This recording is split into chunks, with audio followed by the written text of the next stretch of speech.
Hello, everyone. This is Howard Fox, and welcome back for another episode of the Outdoor Adventure Series podcast, where we celebrate individuals and families, even couples, businesses, and organizations that seek out and promote the exploration, stewardship, conservation, access, and enjoyment of the outdoors.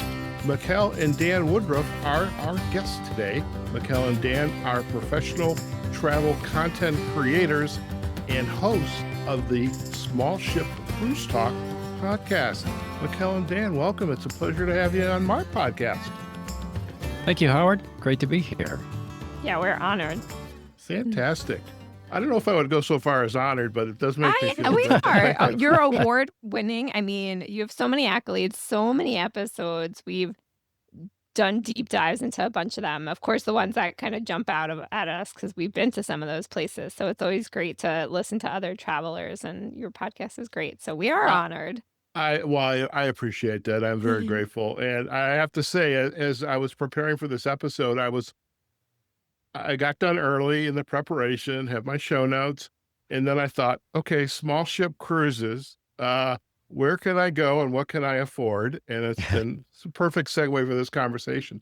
So I would love if you would just give me a little background about yourselves, because you've had a really unique existence living in other parts of the country. You've been nomads, and now you've got a home in Winter Park in Florida. You have a swimming pool as well as the lanai? It's No on our swimming. wish list. Yeah, no swimming On the pool. wish list. Okay, there's a lot of wish lists going on here. Okay. Yeah. It's you on the wanna 10-year plan. 10-year plan. Okay, so you're going to commit a timetable. We just need to know that. So Yeah. who would like to start? I just love a little background about you two. So I'll tell you what, ladies first. Mikkel, thank you're you. it. Okay. My mama raised me well, okay? Aw, I like it. So yes, as you said, we are Dan and Mikkel Woodruff. We are married, and we met, excuse me, I won't go too deep into our tenure together, literally 10 years. But, even from our first date, a conversation was about traveling and what was on our very short wish list that we would want to go to in the near future on our first date. And of course, the vital question on any first date is, do you have a passport and how long is it valid for? To know where question, we Dan. could go. Yeah, right? Yeah. And it is one of the things that I loved about Dan from the get-go. He had a passport and he was ready to travel. So we Very met in good. Raleigh, North Carolina, and we were there for 8 years. And as you alluded to, we decided to pack everything we own and put it in a storage unit and travel for 14 months from December 2022 to around February, Marchish 2004. And we purchased a house in Winter Park, Florida. My background is in photography. I'm a professional photographer. I got into travel writing from having our blog Sometimes Home, which we then during the pandemic started a sister site called Sometimes Sailing, Okay. and we became podcast co-hosts earlier this year. And it's a lot of hard work, but really rewarding. And we love being able to spread the gospel about small ship cruising in general. So we always do a pre and or post trip surrounding the cruise. So we still get kind of the land and, I'm not going to say sea, but water portion, because it's Okay. often not on the sea for small ships. Sometimes it is, sometimes it's not. And then Dan brings another set of amazing creative and I want to say managerial skills to our relationship. We're both creative people, so Okay.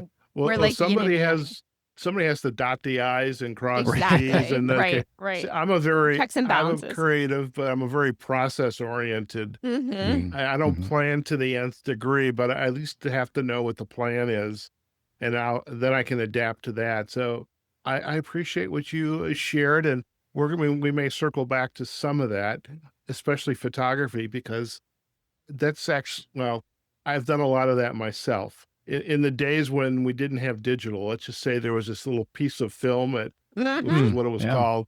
Yeah. I was a That's wedding, what it was okay, I'll called. just say it right now. I was a wedding Yeah. photographer, and I could not wait to stop doing that because I was on pins and needles for an entire week until those shots came back. Oh, yeah. Mhm. At least with Yeah. digital, it's like, okay, I got it. Uh-huh, We're done. yeah. Right.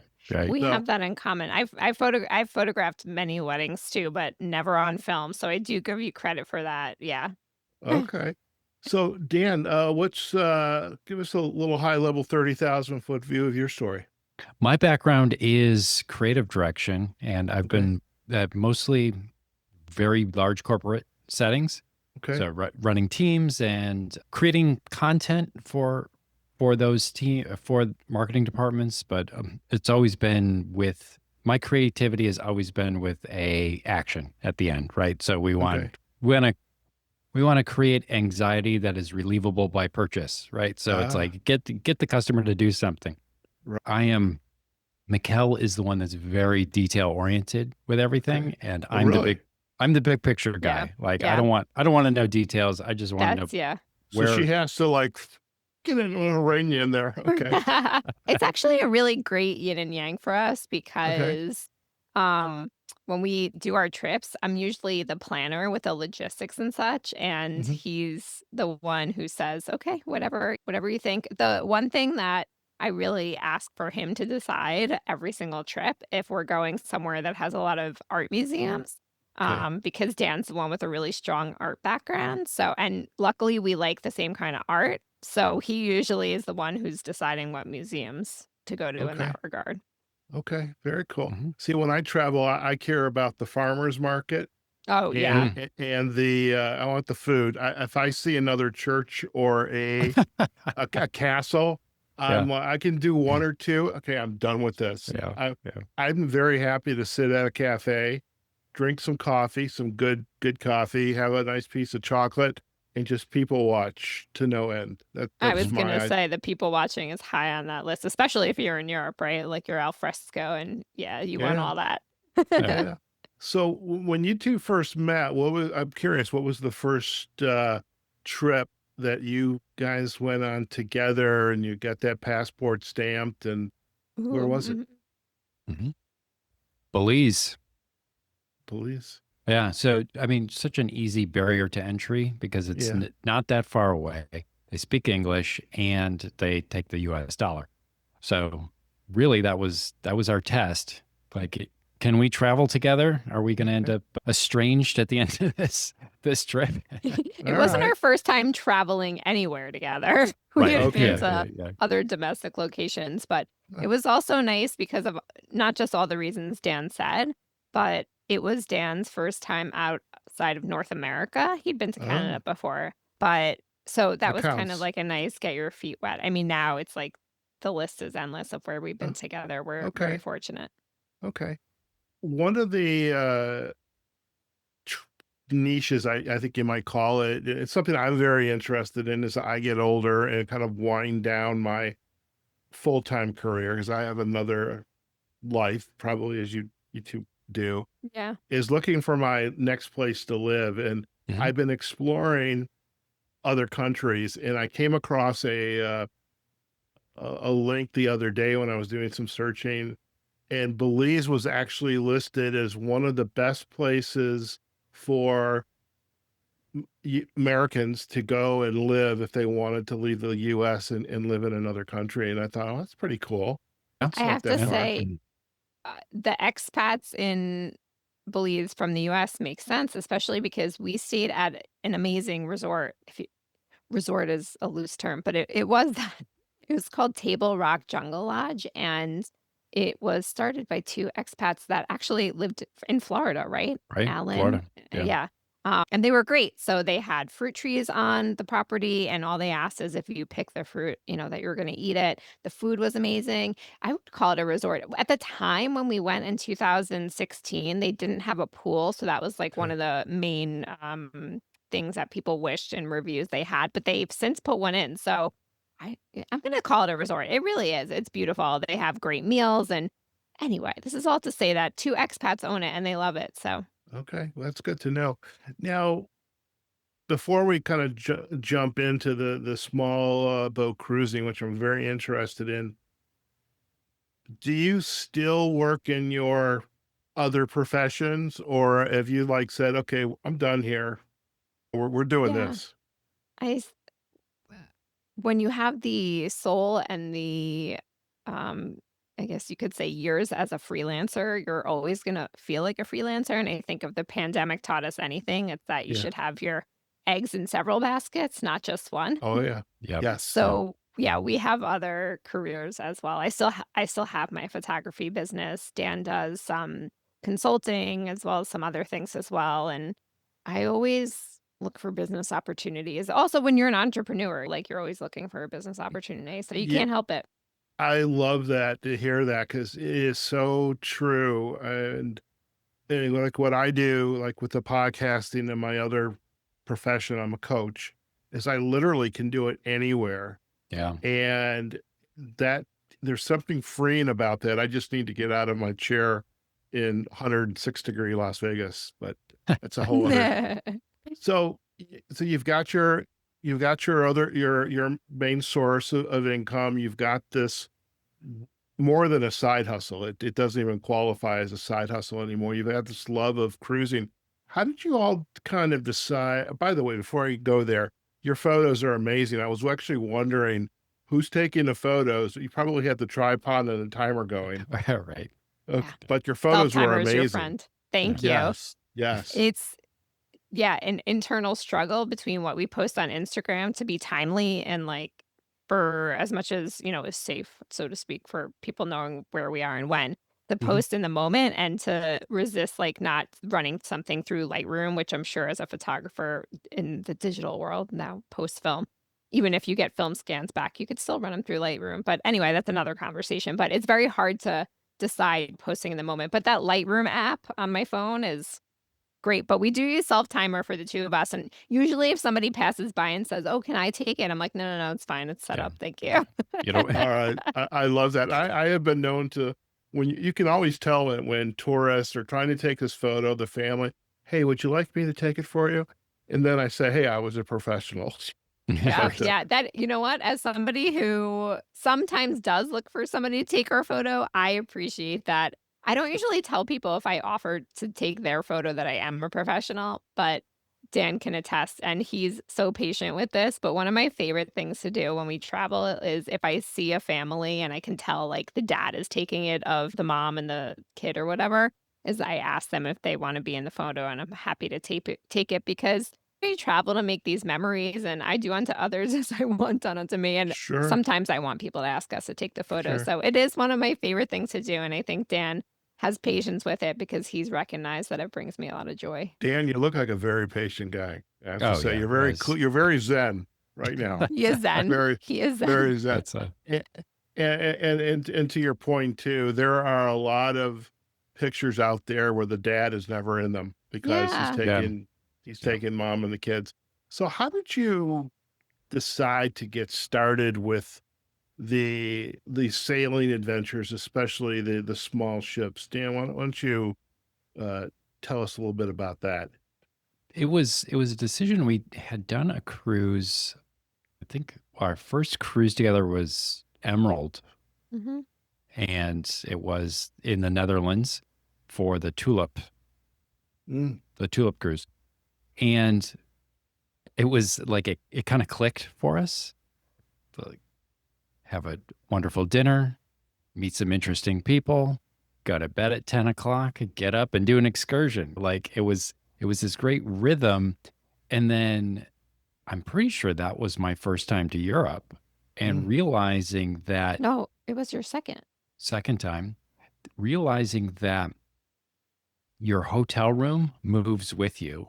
mm, And because if left up to Mikkel, we would change countries every 13 hours. Like she's like, we need to see everything right now. And I'm much more of a slow traveler where let's enjoy this and let's take our time and really take it all in. So I'm it on was an Team Dan, by the way. Ah, I'm on Team Dan. okay, that's 2 for Dan's okay. team, 0 for Miguel. So it was a way to get her to focus on we could see a bunch of things, so it checked the box for her, and Mhm. for me it was to have that kind of home base that traveled with us. and then realizing the food that was available, the conversations that were available, the entertainment, and the speed of the travel. It was once I had done it once, I thought, well, let's do that again, and then Okay. again and again, and it just really became such an enjoyable way to see countries, see destinations on a pace that it was good for both of us. Okay. Okay. Mikkel, you want to Yeah. add some additional layers to this? Yeah. So, one of the things that I realized very quickly early on in our relationship, probably that first date, is that Dan had never been to Europe and I really love Europe. Okay. So, when we originally went, we went to check some boxes. Number one on the list was we planned the entire trip around two things. One was seeing Picasso's famous painting Guernica in Madrid at the Reina Sofia. And the other thing was going to Normandy, where his grandfather had landed on the Oh, beaches of okay. Was it Utah or Omaha? Omaha. I Omaha. think your grandfather landed at Omaha. Yeah. Okay.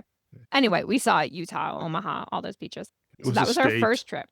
Okay. It was yeah, and it was Yeah. amazing. So I knew that he also liked Europe like I did. And Okay. then when we went on this cruise, like Dan said, it clicked for us. And he went on his first big ship cruise a month later, which was really interesting. Okay.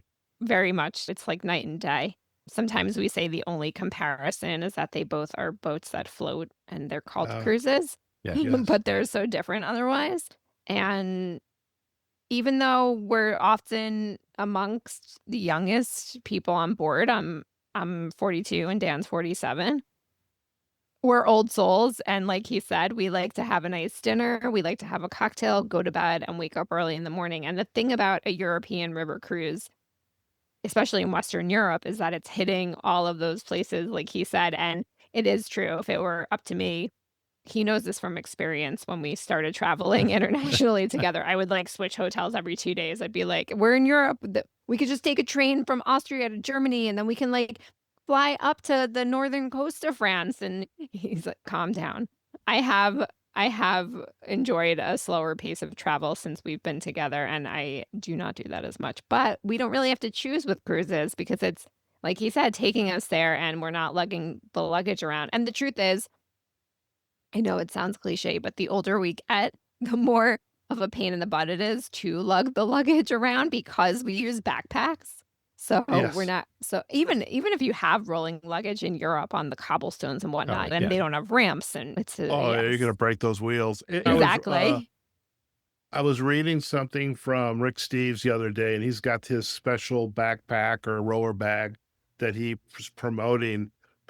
I was thinking, and as you're just saying that I am an overpacker, and it wasn't until I went on my Alaska cruise, which we'll talk about in a little Yeah. bit, that a friend of mine who's very much into the outdoor space, he, we chatted about materials that you wear, and I had a clothesline from one side of the room to the other, and discovered the sink. I could wash clothes in the sink if I needed to, but the idea of having these big roller bags and then some that you have to traverse down these cobblestone Oh, streets, yeah. it gets old very fast. And Yeah, Yep. yeah. how did you, as you started to lean towards the small ships? I mean, again, you're in the same. You're basically a floating hotel, Mhm. and I would imagine you would take less clothes, perhaps, than you would say, like on the if you were doing the European vacation, and you've got the railways and the cobblestone streets, and you've got this hotel room which you'll never see until you get home in the evening. Right. Is it the packing and the planning for that much more streamlined or efficient than your typical vacation that a couple might go on? Well, because we lived out of our suitcases for a little over a year, for Oh, me, it was I had a backpack and then a larger kind of duffel bag that okay. could also become a backpack. So carry on only. I think when we were in Europe for 3 months, we took a roller bag with us, each with our big backpacks and a roller bag.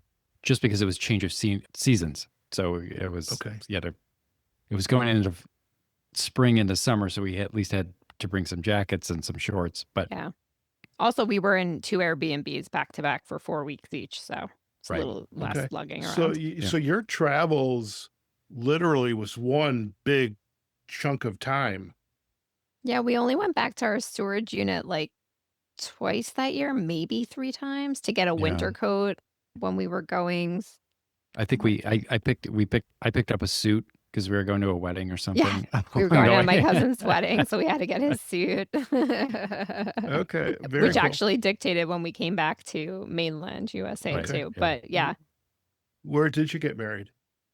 We got married in the park Yeah. across the street from our, apartment at the time because, Oh, okay. Dan was out of vacation days, which is one of the indications he knew that he never wanted to have to, like, go into an office and, New career. Yeah. exactly. So, he was out of vacation days. We eloped on May 31st, and we had a dinner months later on our dating anniversary to celebrate with 16 people, which is funny because I'm a wedding photographer. I thought, oh, what's different? Eloping is different. So our dream was actually to elope to Spain. We love Yeah. Spain, but Yeah.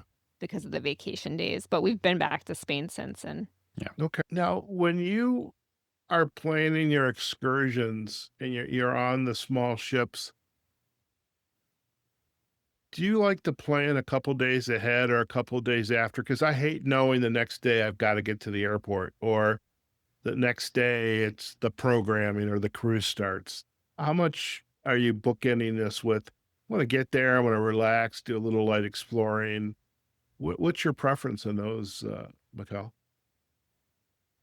both, if we can Both. swing Yeah. it, both. It also depends where we're going, where we're starting, what our schedules are, if we can go early, but we see no reason not to extend before and after for multiple reasons. I mean, one, support the local economy, right? Mhm. So, like, it depends on the cruise line. Most people don't know where their cruise line headquarters is. We Mhm. know that more than the average person because it's part of our profession. Mhm. But there's really nothing like signing up for a local food tour that takes you to local places. There's nothing like getting lost on purpose or not on your own to discover new exciting things. So we always try to put dollars into before and after and just get to know the place more and the culture. And we're flying all that way usually anyway. It's very rare Mhm. that it's something that's an hour or two flight. Even when we were on the West Coast for our Alaska adventure, or when we flew to Hawaii, or when we were just in Europe on an on the waterways trip. So Mhm. usually the answer is before and after. We know not everybody has that luxury, but I will say you can design the life you want to live. I know a lot of Mhm. people have variables. We do not have kids or pets on purpose. I could not want a dachshund more, but we purposely do not have one because then we would have to figure out who's watching the dog. Okay. And we have remote jobs, so we are able to do that and extend that way. Okay. Now, in addition to Europe, where I would imagine there are a lot of options, you've got, and I've seen Portugal. I know there's cruises up the Rhine, there's cruises up the Seine. A friend of mine was on a cruise recently in Budapest. I forget what that The river is. Danube. The There you Danube. go, Yeah. Danube. Yeah. Which I, by the way, I would love, because I think you, for to your love, you're in a different country every day, literally. Just Yep. wake up in Yeah. Hungary, you're in Slovakia, you're in somewhere else. I think that's pretty cool. Austria, Germany, yeah. What, you know, where is your, so your love of Europe, you love Spain, but and I was gonna, you've been to Alaska. Mhm. We should talk about that, but Hawaii, where else are your ideal cruise destinations that you guys have been to?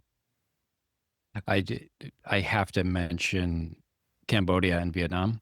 So Okay. cruising on the Mekong River. For me, Cambodia is just a special place, Yeah. and just the eye-opening experiences that are there, and just how out of your comfort zone you are, Mhm. but how welcoming the people are, and how uh, gracious hosts they are. Okay. By the way, Dan, the other two other countries that are on that YouTube video were Vietnam and Cambodia. And I mean, I don't know if it's totally out of my comfort zone, but I could definitely live there on my salary and then Yeah, some. yeah, Oh yeah. yeah. And it's Yeah. like, this I I literally today sold a bunch of yearbooks from my baseball days in Detroit. And so I just thinking I should just sell everything and just go do it because I can coach anywhere. Yeah. Also, there there's something really freeing about realizing that you don't touch most of the stuff that is in storage. Mhm. And Oh, I know that. right? So Oh, yeah. Dan's really good about not having an attachment to stuff. Mhm. And I have a huge emotional attachment to things and stuff. So I've learned it's been a great life lesson and traveling and being digital nomads with how much we don't need. I mean, I had 2 yearbooks, like, one was the year before I graduated, and I threw that out, and, like, that took a lot for me, so, to your point about selling these yearbooks and everything, it's like, you can't take it with you when you go, so why let it weigh you down when you're here? Right. Right. You know, it's funny. I'm gonna lean over because I gotta get Mhm. this. Yeah. The only thing I have real attachment to, my little coffee press, Okay. my little AeroPress, I and I love would that. probably have an Italian Bialetti mocha pot. So I need coffee. Mm. I need a cup of coffee wherever I go. You know, I'm all about the coffee and the food. And Mhm. so if I have this and this is actually a cup too, I'm a happy guy. Yeah. I There So you go. support that. Mm. I think being unattached to stuff, and I'm finding it especially as I get older, and I don't want to lug everything to the next place I'm going to live. It's important to, and I don't want to pay a car payment to my storage unit, which was getting to that Right. point. So Cambodia, Vietnam. Um, how do you prepare for a trip like that, Dan? Hmm. A lot of well, so it was interesting. We were in DC about a month before we did that trip and went to the Asian Art Museum in Mhm. DC. And it was, for me, that was kind of priming the pump of understanding what we're going to see Mhm. and on a very abstract kind of level. But for me, and Mikkel alluded to it earlier, it's art really connects me to places and Mhm. what did they make there Mhm. and why was it important to them? Okay. And then on the logistics side, back to our earlier point that Dan just brought up, I planned the visas. Dan was thinking about the art and preparing his creative mind, and I was planning the flights and the visas. Right. And that's getting more complicated these days, even in Mhm. our beautiful little country. Mhm, And Yes. and even, Yeah. like, we went to the UK on the way back from our, Riverside Luxury Cruises trip on the Rhine. We did a stopover because the flight path made sense, and then I thought, "Oh, we haven't been to London together, let's go," and we had to apply for I think it's called the ESTA Mhm. visa that you do digitally online, it's very easy, but, yeah, they are becoming more Still. popular. Yeah. Yeah. So as you have been traveling and just kind of taking in these sites, if so you kind of mentioned a couple months out before Cambodia and Vietnam, but how do you decide on which small ship you're going to go on? Because there's I imagine the big folks, the Norwegians and the Carnivals, maybe they do, maybe they don't, have smaller ships, a smaller inventory of ships. But when you're looking at a river cruise, how are you? What's your like top things you need to look for? Say top 5 things, Mikkel, that you need to look for, and which one of these cruise lines is going to be the best fit for you? Sometimes it's a cruise line that we have our eye on because, like, in the case of Riverside Luxury Cruises, the ships are incredible. They're very luxury high-end ships. They're actually the old Crystal Cruises ships, if anyone listening is familiar with those river cruise ships. Mhm. So they are just, like, top-notch. The food, like you were saying, the food's important to you. The food is very important to us. We are foodies. So We look at the food. We look at sometimes I'll look at forums and see like what people are saying, and a lot of the time it is dates working or a an itinerary we've dreamed of going Mhm. on. Currently, I'm like, oh, we really need to do this then because we did Normandy by land, but not by boat, so to speak, Yeah. and we haven't done the Moselle. Yeah. I think Mm. we were both kind of thinking about that. I don't think we Yeah. have. No, we haven't. Yeah. So it depends. And we do part of this we feel like is research for our audience as well. And we Mhm. love being able at the heart of it. We do this professionally because we love sharing the information with people in order to open their eyes to um, Mhm. a vacation possibility that they didn't even know existed, and then give them the resources to be equipped to Mhm. make their own decisions and such, even if they use a travel agent, which is more popular in small ship cruising than not. But so sometimes it's just a cruise line we haven't been on that we're interested in Okay. experiencing. Mhm. Okay. Besides, the Moselle and the Seine, is there another country, like, it's on our list, we have to do this? What's next on the list? Mm. Because it's so different, South America and Colombia, Okay, AMA Waterways just started going there. They've also okay, done a lot of marketing to show this gorgeous new ship, and they have used local interior designers, and they have some local touches in the staterooms and just the ship's finishes, and it seems like such a colorful, vibrant place, and I think everybody has their favorites. So, like, some people love cruising in the Caribbean, some people love going to South America, some people love Central America, some people love Eastern Europe. Africa and South America don't come up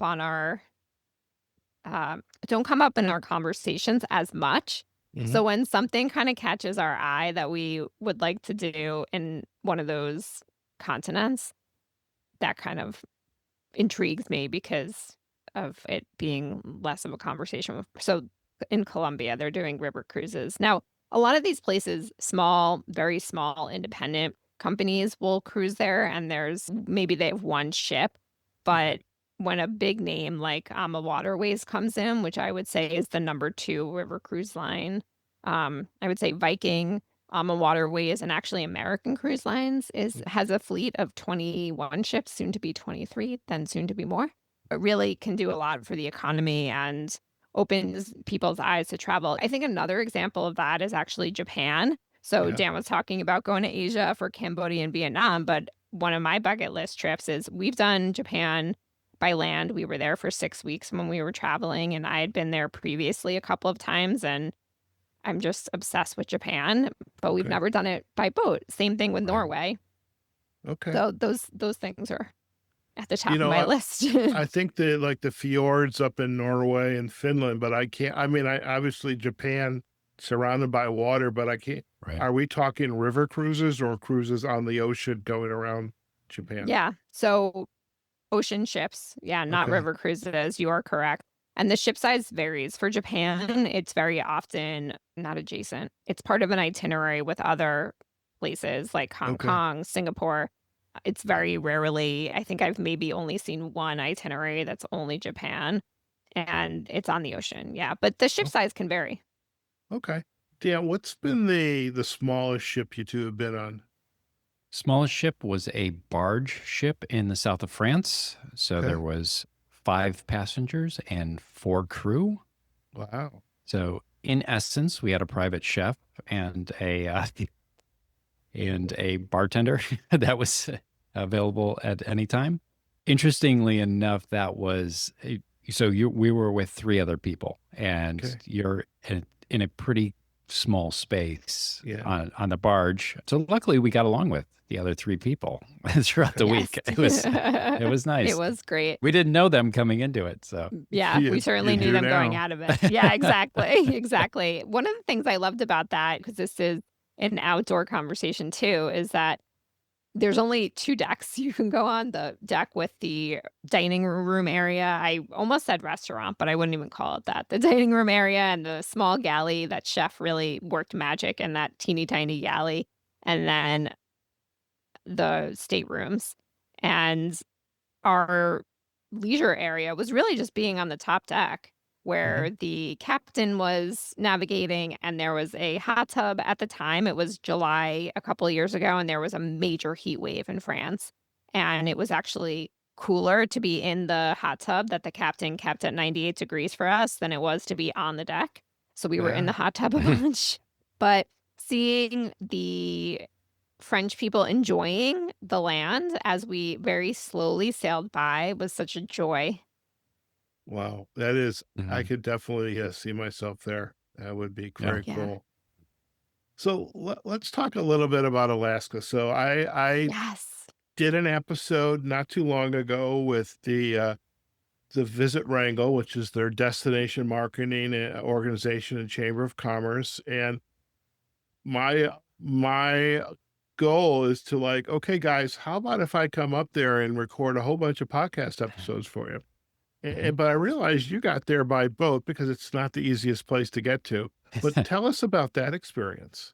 Yeah, that was a great episode, and I was curious when I was listening to them saying how to reach it. Actually, I had no idea they had a golf course until I listened to that episode. Who knew? Who Yeah. knew? Yeah. Yeah, yeah, yeah. Dan, I know you loved Wrangell, so I'm gonna tee this off. It was an interesting stop for us. So we were on with Alaskan Dream Cruises, Hmm. and I think there was No, it's 30. a 49 passenger, and it was, Right. I wanna say, oh, probably in the 30s. I was gonna say it wasn't at capacity, but it was Yeah. close. Mhm. Hmm.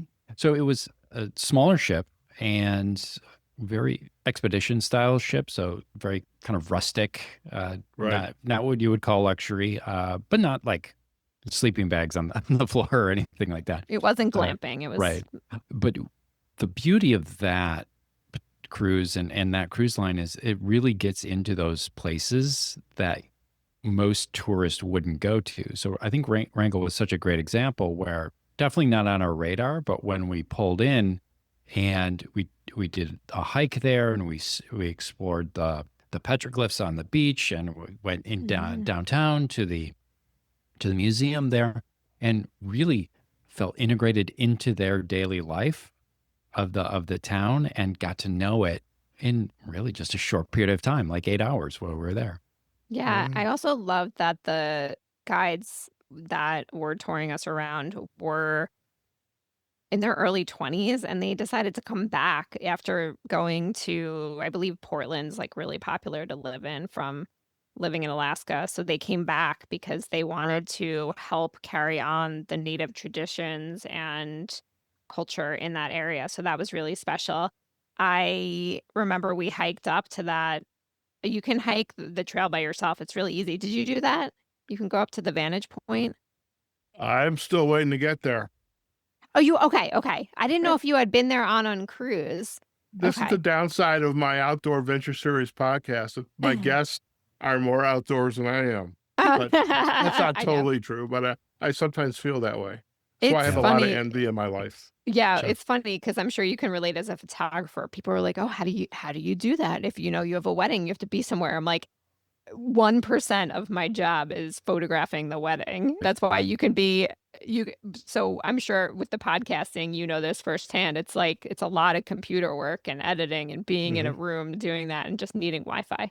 So Wrangell has this great hike that we're able to do on our own. So after we did the museum and had the tour that Dan was saying, we decided to do that. It was just gorgeous being up there with all of the evergreen trees and this temperate Hmm. climate. And we had this stunning view. The hike is always kind of strenuous to the top point that you could see to the peak that you could see a view, but it's always worth the view, always. And we could see the Yeah. ship in the distance. We were on this ship called the Baranoff Dream, and we went to a gem store. I love gems, and Hmm. one of the Saquon, our bartender on the ship, had said, "Oh, there's this amazing gemstone store that you have to go to." And we went, and I bought these gems that remind me of Alaska and Wrangell all the time.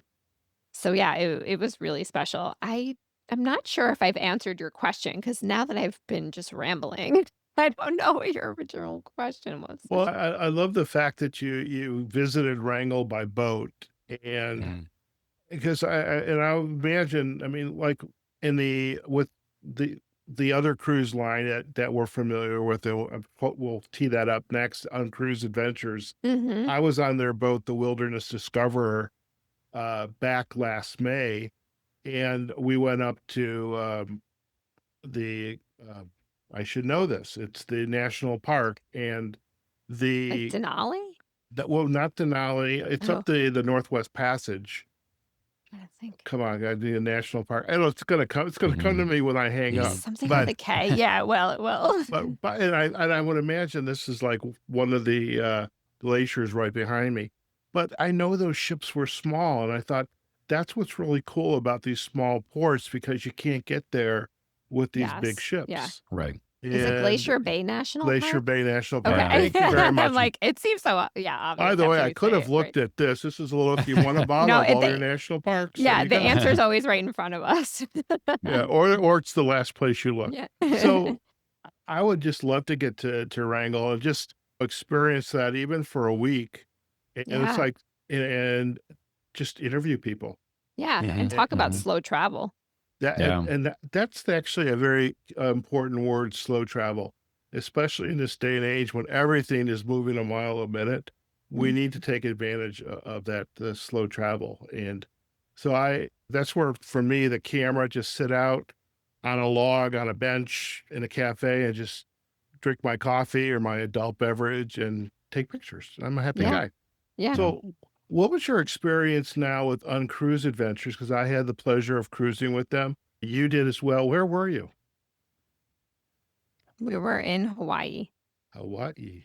Yeah. We And it went And from, was it, go ahead, Dan. it was pretty good. We went from Molokai to the big island of Hawaii, or you could yeah, do the reverse, but just worked out okay. that we did it that way. And we actually were there in December. So we got to end on the big island. And we were lucky enough the day we were leaving to go to Volcanoes National Park and see the start of the volcano eruption, which who knew that it would be going on this long? But Who knew? yeah. Yeah. We're months Well, later. We're recording this on August 1st. And I'm not sure if it's still erupting, but it was a couple weeks ago. It was Yeah, it like was. 2 weeks ago. So now, were you prepared for the strenuousness and the options for outdoor excursions? Were you prepared for that? Yeah, I would say so. I, at least speaking for myself, I was prepared for it. Okay. yeah, I think that I am curious about your Uncruise Alaska experience with how much you were hiking and such. The thing about the Hawaii cruise with Uncruise that I was delightfully surprised with was I started recognizing a stronger tie to the ocean from this Hmm. cruise. It's Hmm. very much an itinerary that you snorkel a lot and you are scouting wildlife in the water a lot, whether you're Hmm. in the water or on the water or just on deck looking out with binoculars or on a skiff trying to chase whales or whatever. Hmm. And by chase whales, I don't mean we're harming the whales. We're very No. safe distance. There's Oh, laws yeah. about these that they for sure obey, but Yes. trying to find them. So yeah, we were prepared. I think I'm not somebody who loves being in the water. I'm not a strong swimmer. I can swim, luckily, but I challenged myself to go on every snorkel, and I did.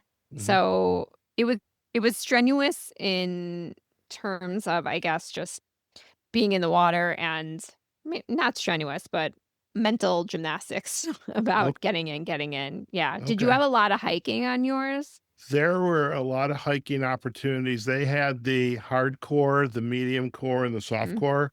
Hmm.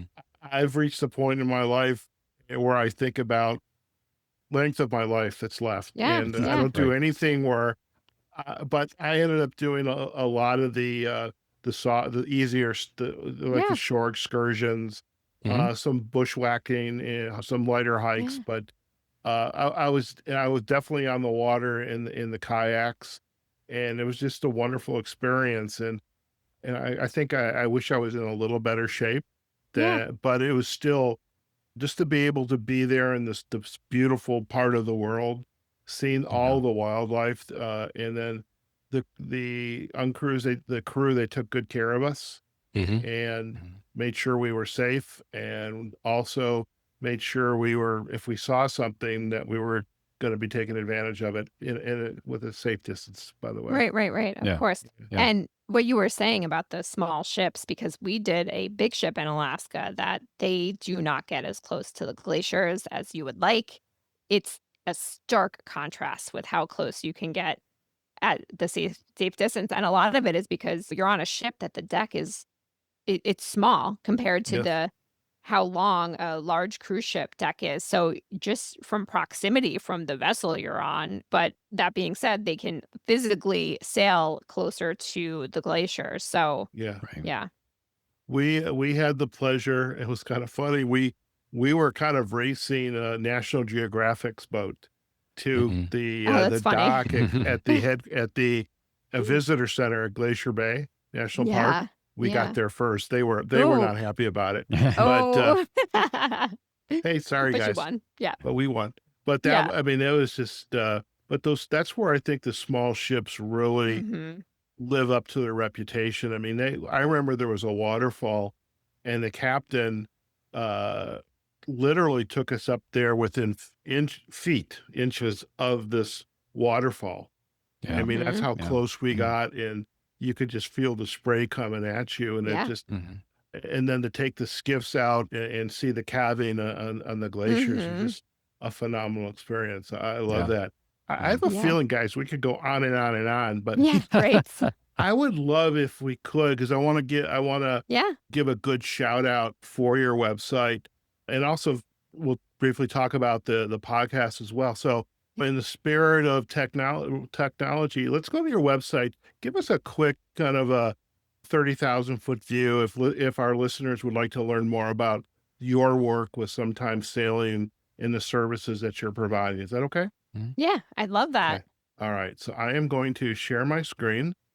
And there it is. I love technology. Yeah. So there we Yeah. go.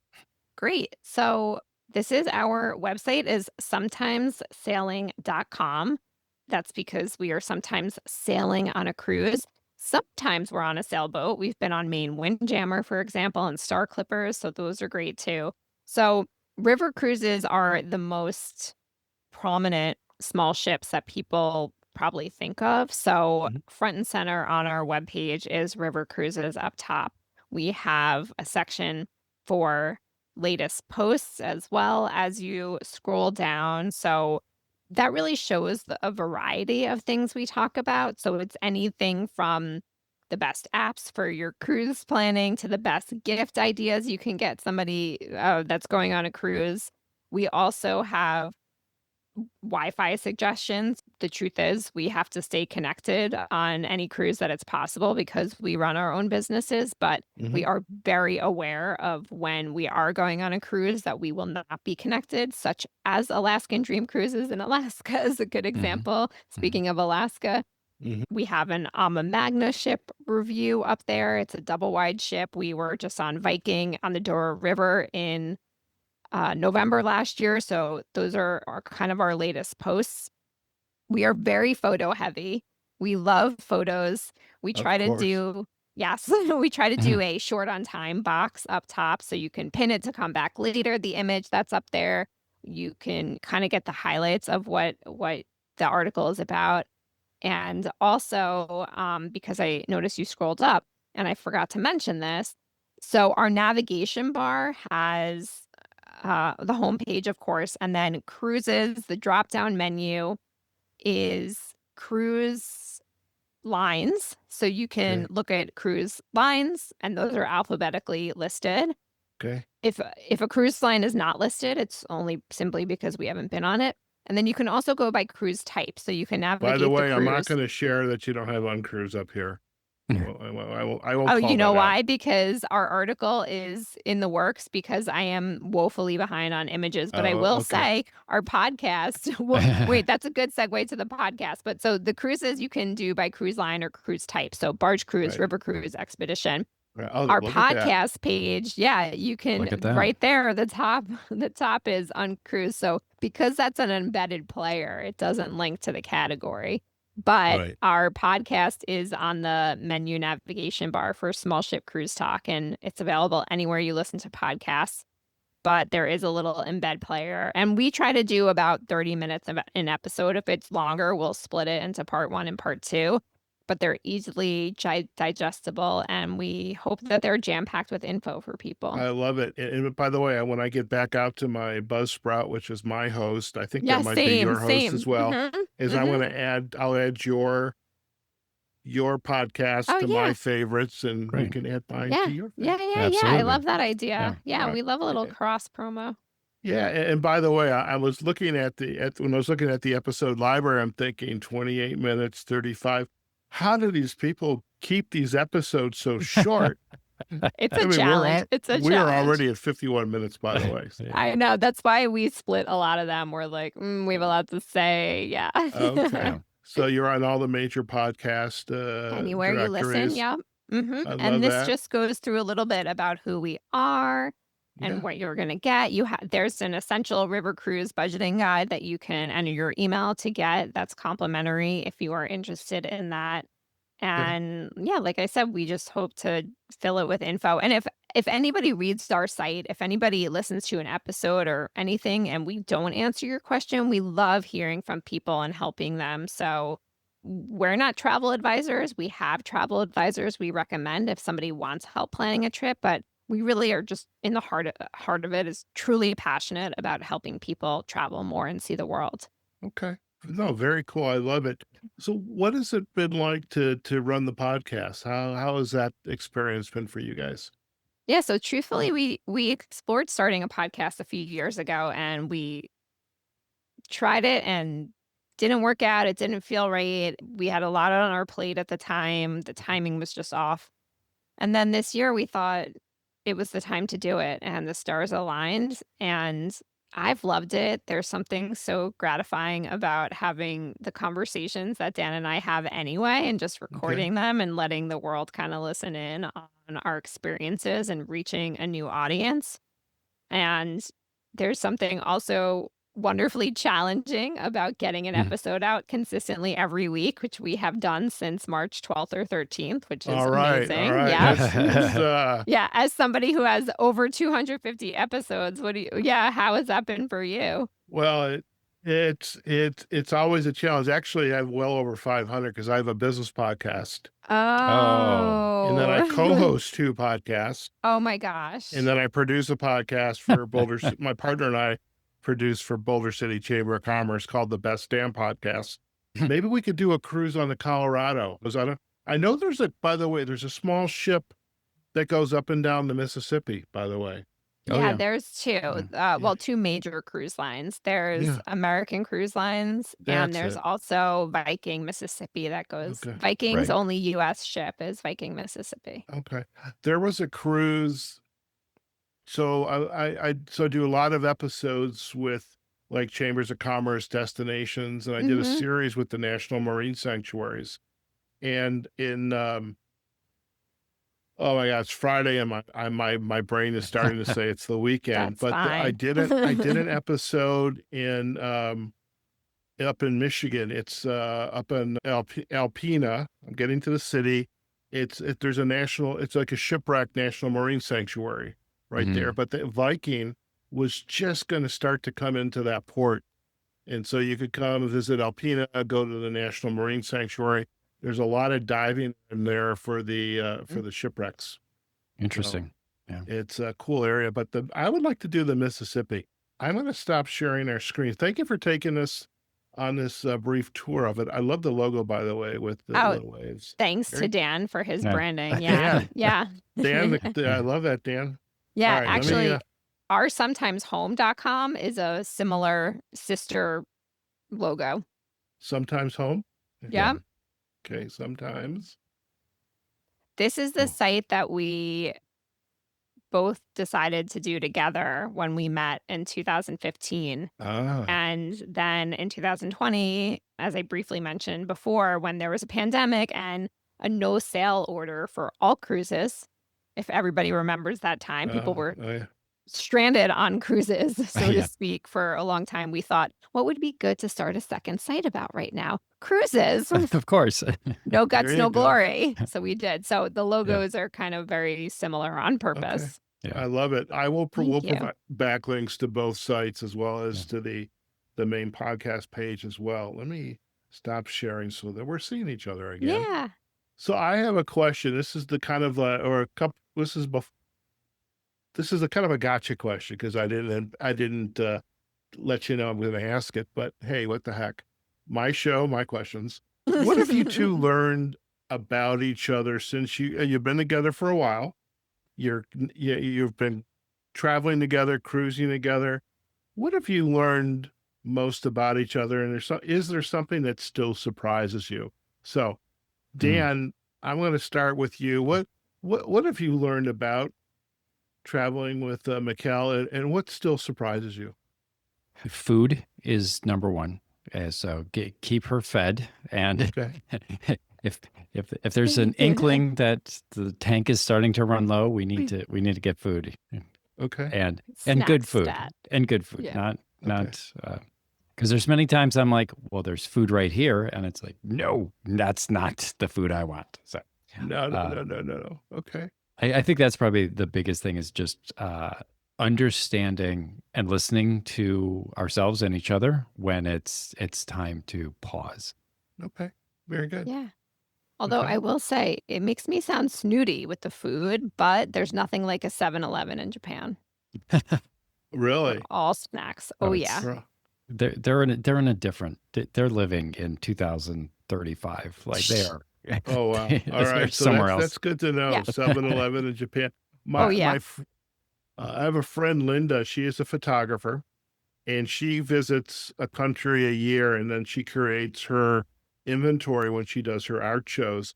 And she was in a cafe. I think it was in Prague recently. I think it was Prague or Budapest, and she was at a Starbucks, and it reminded me when I was in Istanbul. Was it Istanbul? No, it was not. It was Athens, and I'm sitting outside a Starbucks in Athens with a cup of coffee, the Starbucks cup, and then my friend Ann. So I'm always name dropping here. Yeah. Her only reply to my photo was, "Really? Is me having a Starbucks?" I have to say, because we had this conversation recently about McDonald's with somebody, and it is worth going into Starbucks, especially in Japan, because Starbucks is part of the culture of America. Starbucks is very much part of the culture of Japan. And it's really interesting to see the menu in Japan. And also their sizes are a lot smaller. Everything's smaller in Yeah. Japan. Oh And yeah. their sizes are really small. And we went to a lot of Starbucks in Japan, and I know why somebody would say, like, "Really, Starbucks?" Like, I totally get that. We've said that ourselves, depending on where we are. But because we were in Japan for 6 weeks, and we did recognize that Starbucks is very much Japanese as much as it is American. Yeah. Okay. So you go to Starbucks in Japan, and we're gonna Yeah. cheer you on. Yeah. Thank you. I'm going to make a point of going to Starbucks every country I visit. So Yeah. I am curious now. I'm going off Yeah. on tangents. Mikkel, where was the meal that it's like, it still makes you salivate today? I didn't think that steak could melt in your mouth like butter until the steak we had in Osaka. And Yeah. it's like Kobe steak, but it's their local cows that they raise to be the most succinct way I could say it is like the competitor to Kobe beef, but it was just the most amazing steak I've ever had. And I'm not like a big steak person, Okay. but somebody recommended that we make a reservation at this place, and it was like butter.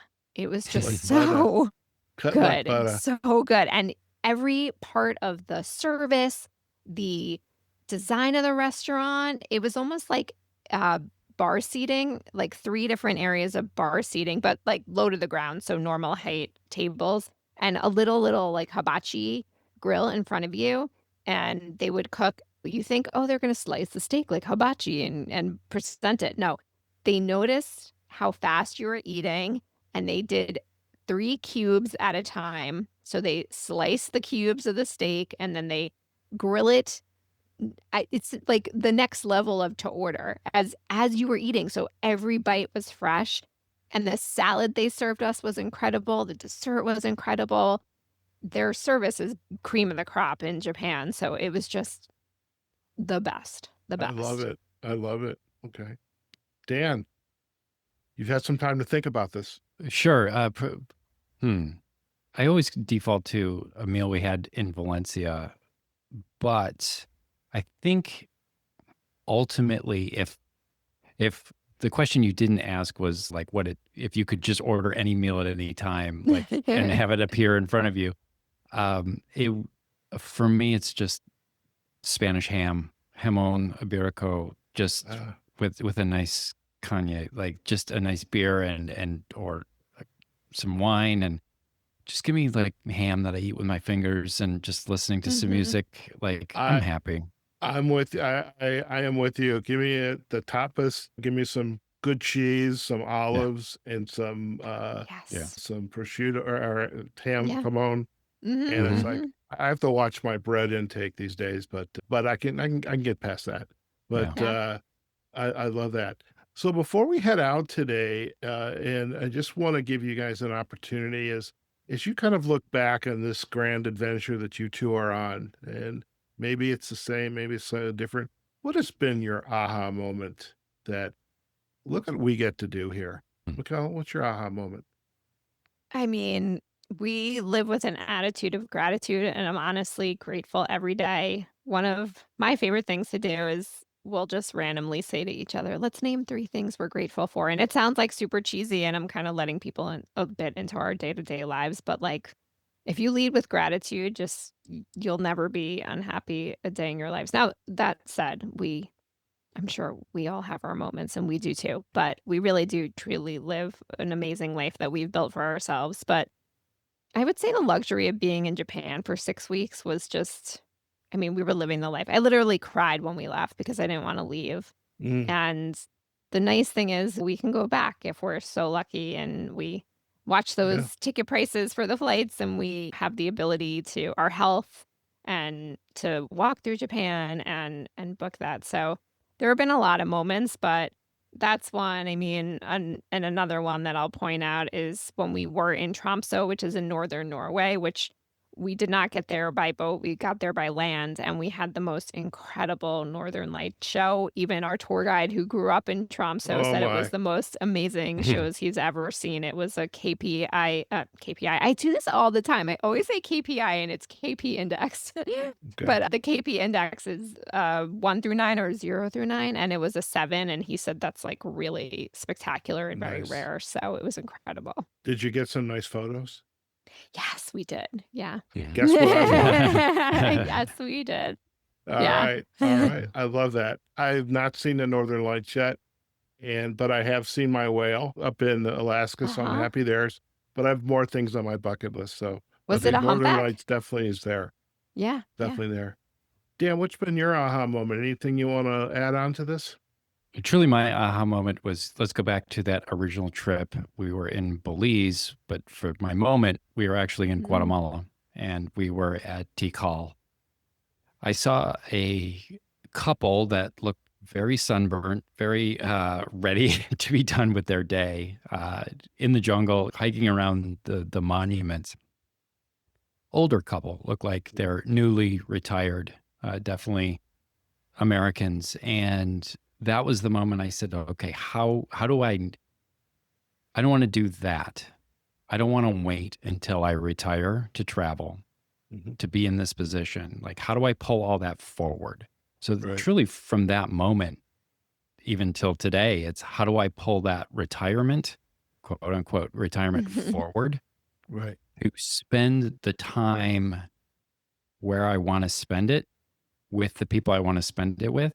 And then that's truly, I think that's the secret for me is the freedom. Mhm. If anyone's Okay. a visual person like I am, Tikal is Mayan ruins, a very famous Mayan Mhm. ruin site in Guatemala. I love it. I love it. Any final insight that you'd like to share with our audience? Could be a book, a quote, experience. just to say, do it. Like you've just kind of shared that Yeah. just now, Dan, but anything else you want to add?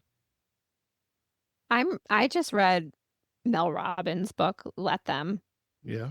And if you are ever bothered by, let's say, other people on a trip and travel and them taking pictures and getting in your way or what have you, reading her book will help you. It's basically let them do what they want.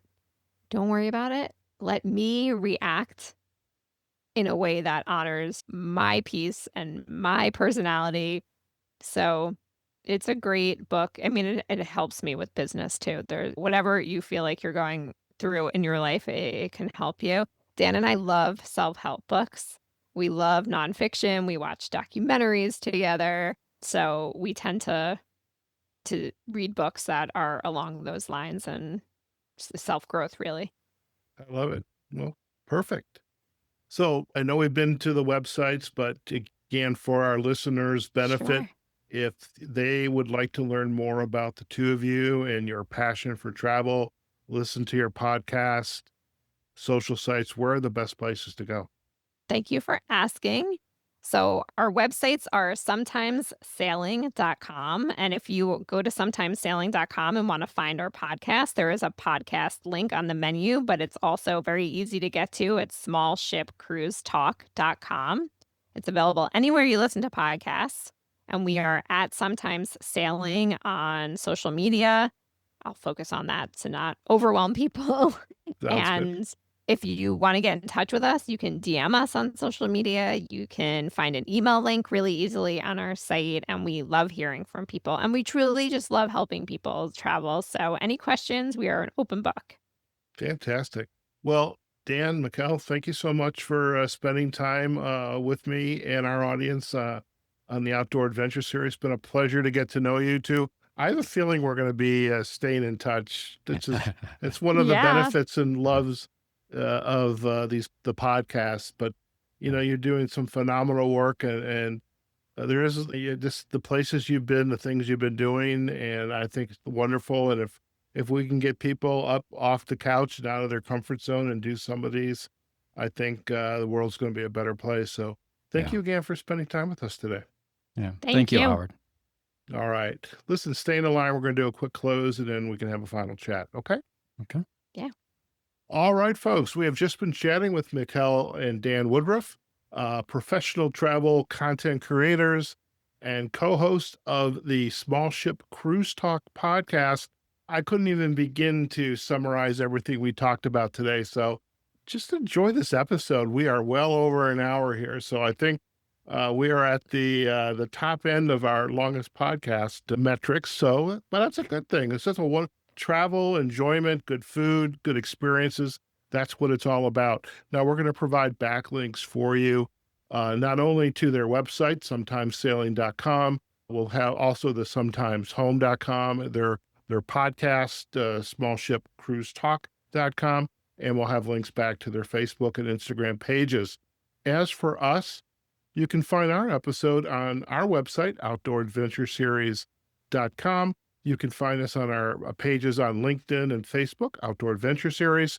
And you can find the video of this episode, which includes the tour of their website, and that'll be up on our YouTube channel. And of course, you can listen to this episode on your favorite podcast directory. Now, if you are on Spotify or Apple, we love likes, comments, and sharing. And do let us know what you think as well. You can also leave comments on our website, outdooradventureseries.com. Okay, folks, wherever you are, whatever you're doing, go out there, have a fantastic day. And we look forward to having you join us on a future episode of the Outdoor Adventure Series podcast. Take care now.